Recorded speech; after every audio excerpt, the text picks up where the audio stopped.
Because I think anybody who starts so young in this business, a lot of it really can screw you up. Welcome to Ms. Mojo, and today we're looking at child stars who managed to turn their lives around after difficult upbringings. These are things that so many people go through, and this is something that everybody can deal with and can overcome.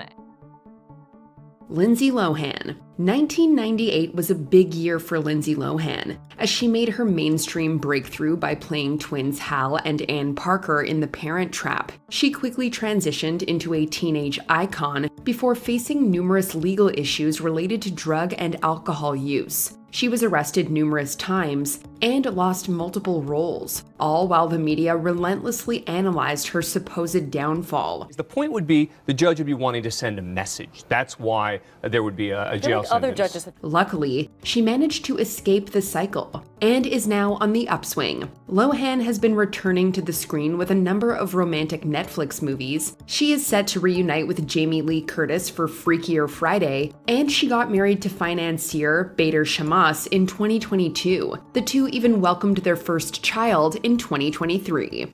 And I came home from work and my son was getting ready for dinner time, and I opened the door and he was watching, the Parent Trap was on. Daniel Radcliffe. I'm Harry Potter.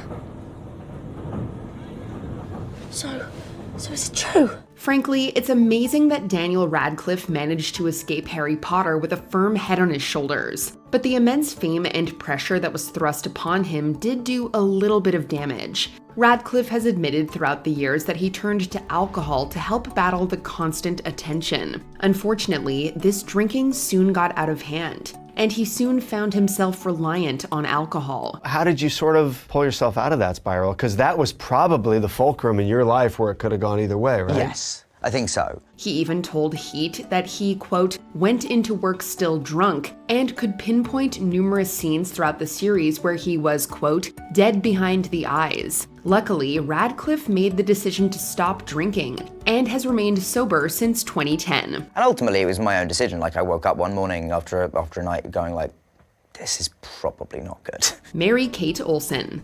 You're on the left. I'm on the left. Mary-Kate's on the right. How do you know that? Because Mary-Kate still makes that face to me. The Olsen twins were all of 1 year old when Full House debuted in the fall of 1987. Now, that's starting them young. They turned their Full House fame into a wildly successful career and dominated much of the late 90s and early 2000s. However, Mary-Kate would ultimately battle some mental health issues in her teenage years, manifesting in the form of body dysmorphia and anorexia.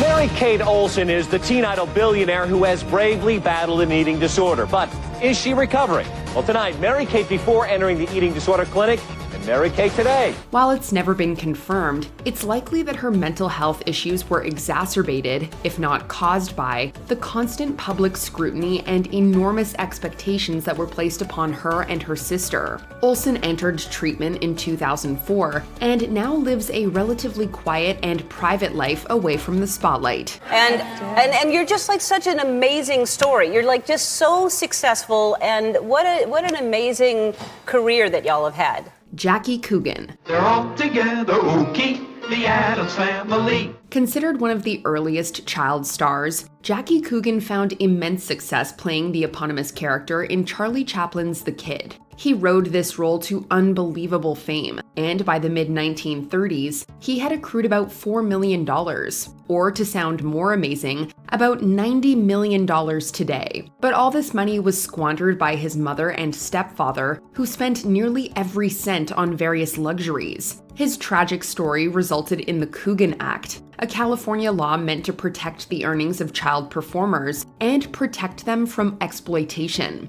Luckily, Coogan recovered financially and went on to have a successful adult career playing Uncle Fester in The Addams Family. That was close.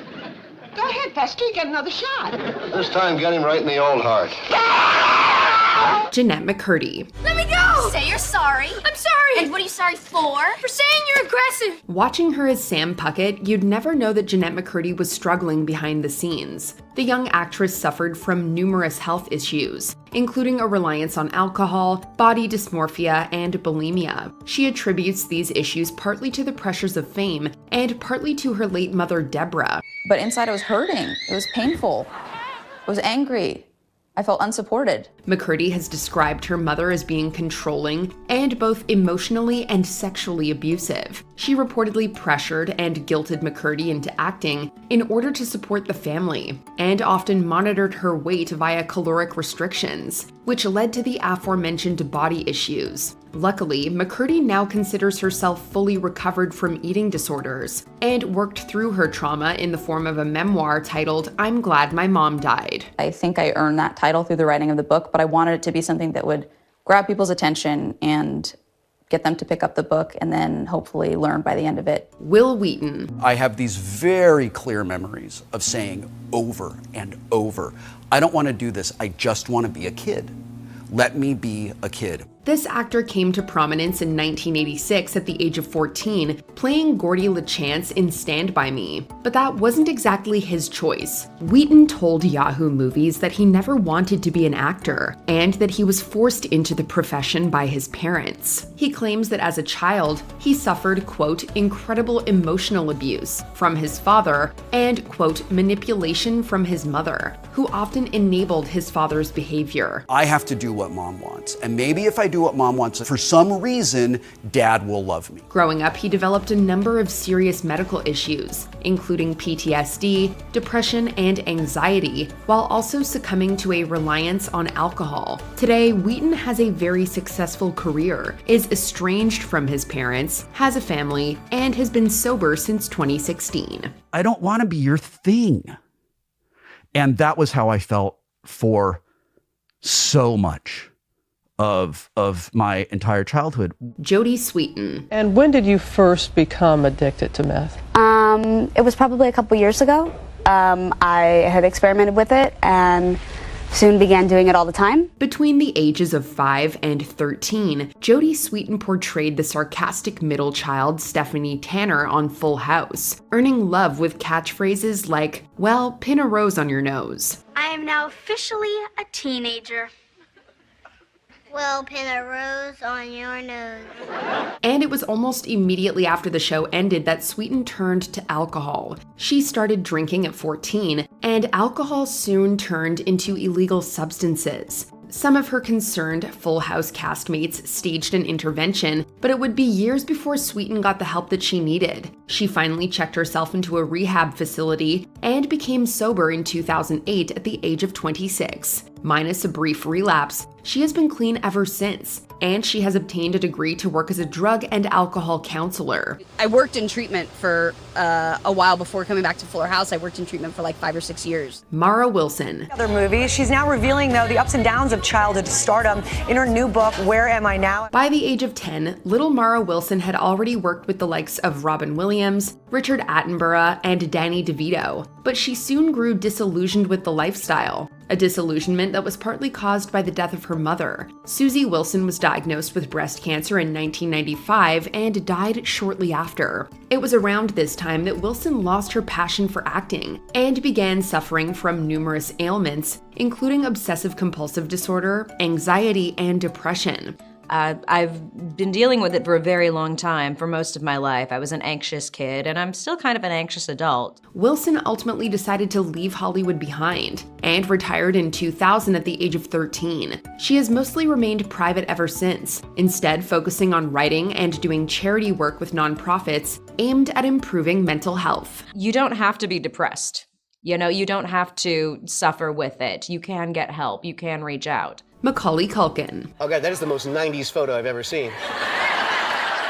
That's me and Doogie and Urkel and the Fresh Prince. The 1990s belonged to Macaulay Culkin, but this earned the ire of his father Kit, whom Culkin claims was abusive and fiercely jealous of his son's success. His parents also entered into a bitter custody battle when Culkin was in his teens, often fighting over his substantial finances. At what age did you see your money? I didn't see it until I turned 18. You had I call it the slip of paper meeting, where they kind of pretty much put a number on a piece of paper and like slide it across the table. The young Culkin was forced to take his own parents to court to block access to his trust fund, and the instability in his personal life led to burnout in his professional career. He retired in 1994, and by the 2000s, he was mostly reclusive and using prescription drugs, fueling speculation that he was struggling with addiction. Luckily, everything turned out well for Culkin. He's acting again and has 2 children with his partner Brenda Song. Did you have any say in whether or not you worked when you were young?